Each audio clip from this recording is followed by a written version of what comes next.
Hey everyone, welcome to today's video. We're going to do U-substitution integrals today. So for the first one, we have the integral of the square root of just ln x all over x dx.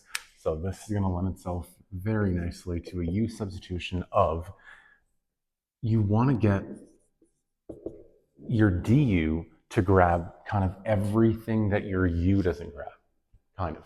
So what I mean by that is if we make u be ln of x, then our du is going to be 1 over x dx, and that grabs this entire thing, right? You want that du to take care of what your u didn't. Now, I say that kind of because the square root is still going to be there, but that square root is not really like part of the variable stuff. It's just kind of something we can deal with later on. And so we'll leave that as is, and our integral is going to transform into the integral of the square root of simply u, and then the 1 over x dx is entirely replaced by du.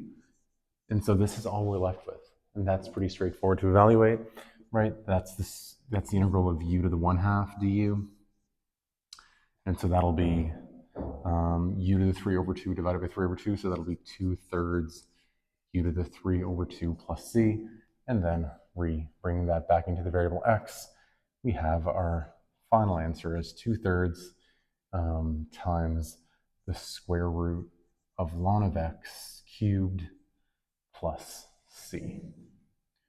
And there we go. Okay. Again, I like writing them both one on top of the other or side by side so you can really see if your du is going to grab everything that your u didn't take care of. That's really the game. Okay. And now the second one, we have the integral of sine cubed x.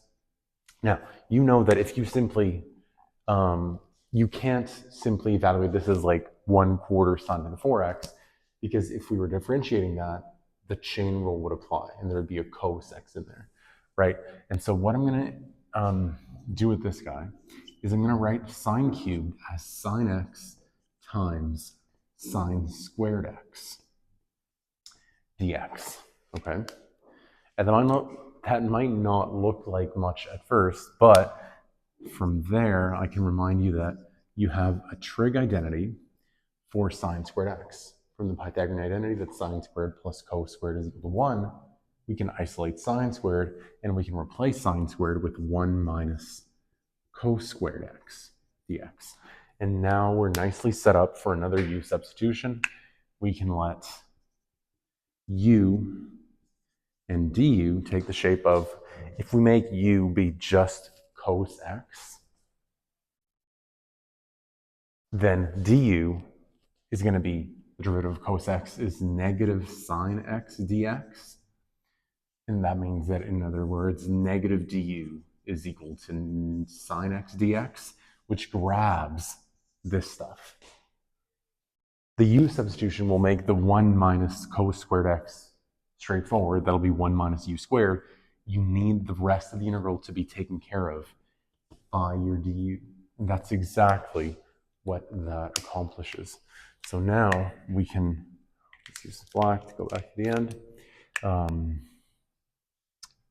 Now we're back to, let's bring it back to the original integral. We'll have the integral of 1 minus cos squared x is going to be 1 minus u squared.